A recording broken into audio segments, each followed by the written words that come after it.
Alright, so 2010 WRX 5-speed steering rack was leaking here. Just coming all out. This is steering rack's pretty dirty. It's been leaking for a while, so you're gonna need this to rebuild this. It's a size 12. The others are, I think, 15. The other nuts over here, 15 or 17. This one's 17. The other side is 15. So you're gonna need these type of wrenches. Pick them up at Harbor Freight. The Fleer nut wrench. Otherwise, you'll strip it out. These little ones here are pretty. They're up there pretty tough. So just put the wrench on and then grab something like your jack pipe, like this. Put over it. That'll give you the leverage. Then just back them out slowly. They come out. So we're gonna disconnect this line, and either these two, or I'll disconnect it here, just so I can move this whole housing and these two bolts. I gotta pick up the whole housing, this whole housing, to get at the gaskets that are inside.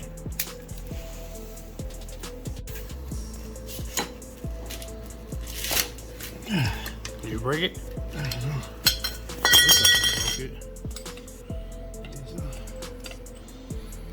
It's really hard to get in here.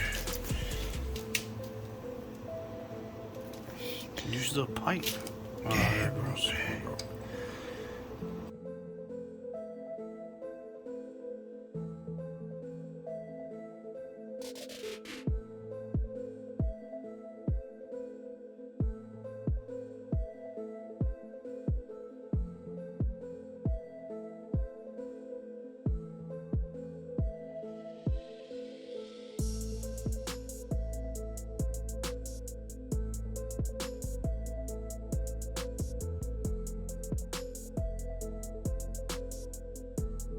So you're gonna need the 15, the 14, and a smaller one, which is, I think, it's 10 or 12.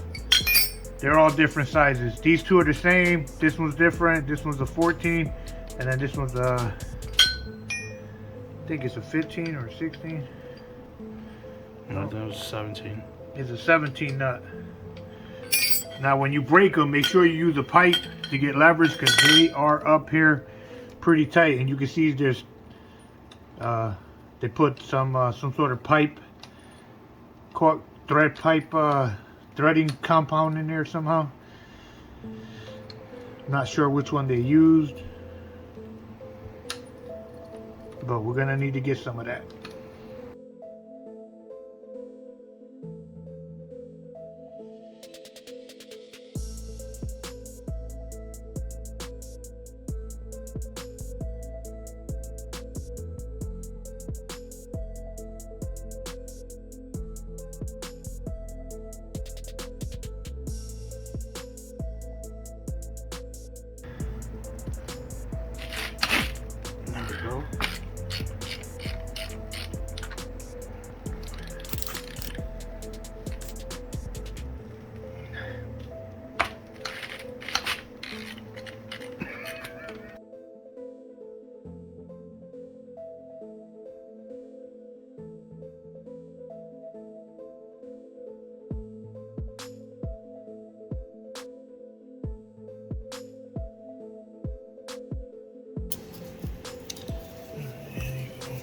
Ready? Okay, good. Just pry up a little bit on it. Just be gentle. It'll work itself out with just suction. Nice and gentle. Remember which way you took it out. So you place it back in like this. Remember the orientation. You got gaskets inside here.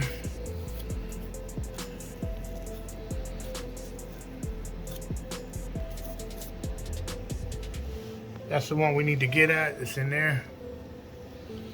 And the one down here. But to get this one, we gotta take that clip out. So get your snap ring pliers, get that off, and then pull that out.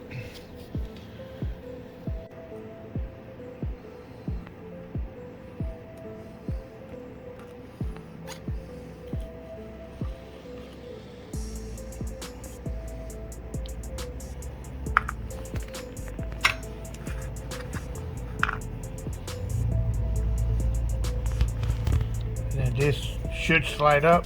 That. Just be gentle with it. That's the piece. It goes in this orientation. It should have a tab. See that little nipple there? There's one way it goes on. That's where the nipple is there. So slide it back on that way. Just make sure you keep the same orientation, the thick part to the bottom. And then this is the gasket that we got to change. And we have this gasket here. Then the one on the bottom is just, this one here is just a bearing, steering bearing. So this is just to help it turn inside, that piece turn. So now we get the gaskets. Where are they? Right now for here, the two that need to get replaced are these two, which is the one I just pulled out. I don't know where it went, but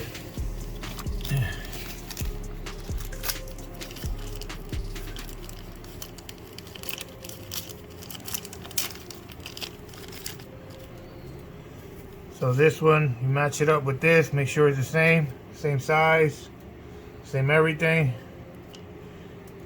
This one just goes down to the bottom, like so. Just get it in there, press it on like that, and now you're good. You're solid there. Everything is good.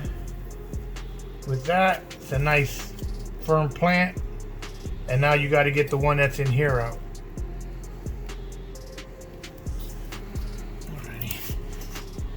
Come back in a minute. So I'm gonna try something a little more the same size, the same principle.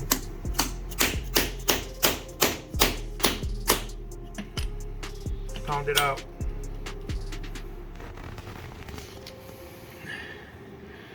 That's the piece that goes bad usually. Let me focus. Yep. You can see how, besides me pounding the hell out of it, but it looks crazy, pretty worn. So that's the piece. Keep this piece in the same orientation. I don't think it makes a difference on this, but this side that's like kind of grooved. I don't know if you can see that, but pretty similar on both sides. Then you're just gonna wipe your piece down. Make sure there ain't no grit on it, especially on the inside. Make sure there ain't no grit on it. Ready? Yep. So when you get ready to place this, flat part goes down. And just get it in there. Oh. Yep. Stick it on your finger. Drop it down in there. Get it into the, recess there as best you can. So it's good to have one of these.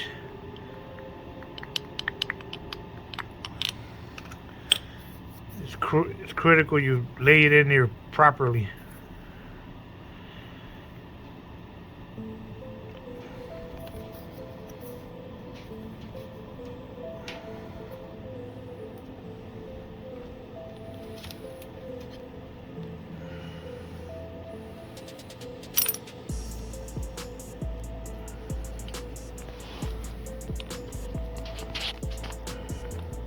See if I have a bearing.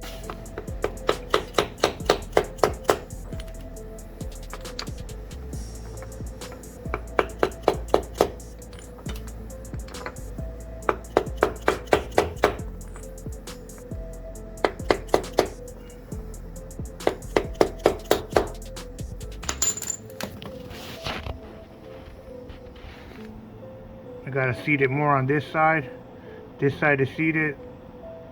This side needs a little more. Good. Once you're here, I'm still not leveled. I got to get a bigger, put a 24 on it with the extension just to drive it in better.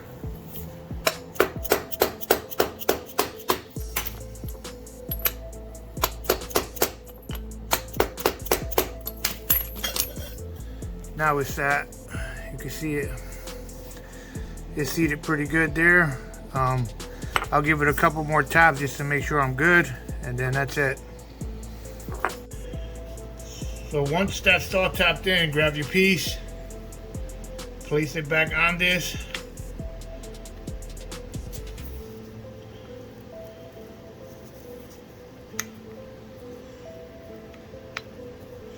Make sure it doesn't turn, that you're all the way to the bottom and you seat it good.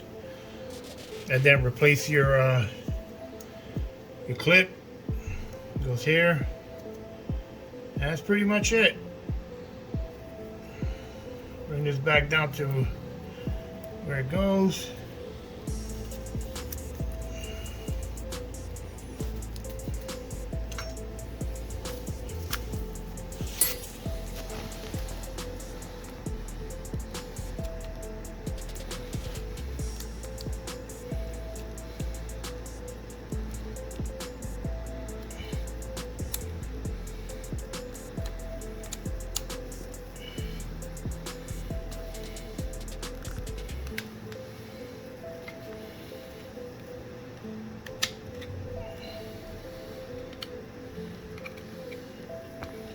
Once that's seated, you feel it's in a groove, that'll stop this piece from coming up.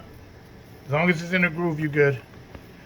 And then obviously this piece again, make sure there's no debris on the back of it.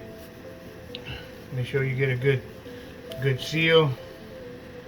Make sure you clean this area up because you disturbed everything. So make sure you wipe it down.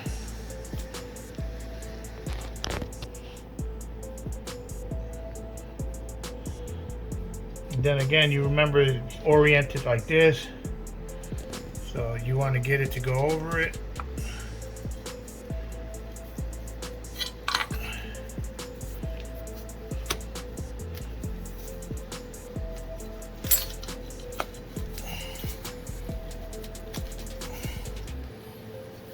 If you got a good seal, it's a little tough to get on, but a little tap.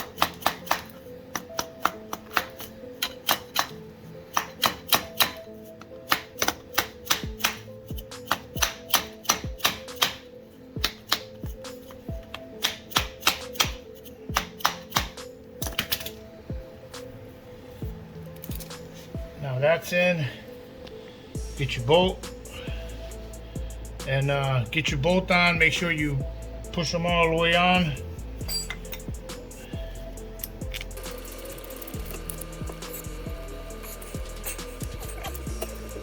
Alright, so that's how you rebuild the gaskets inside. Make sure you're tight, make sure you're level here, that there's no gap, and then just replace your lines. So you put your dust cap back on in place, and then just retighten all your fittings. And remember, get flaring wrenches for this. Flaring wrenches you need. Don't do this without these wrenches. Get you a little set, like I showed you, a little 5-piece set. It's only a couple bucks. And then put your rack back in the same way we took it out. So that's how you rebuild your rack for $30.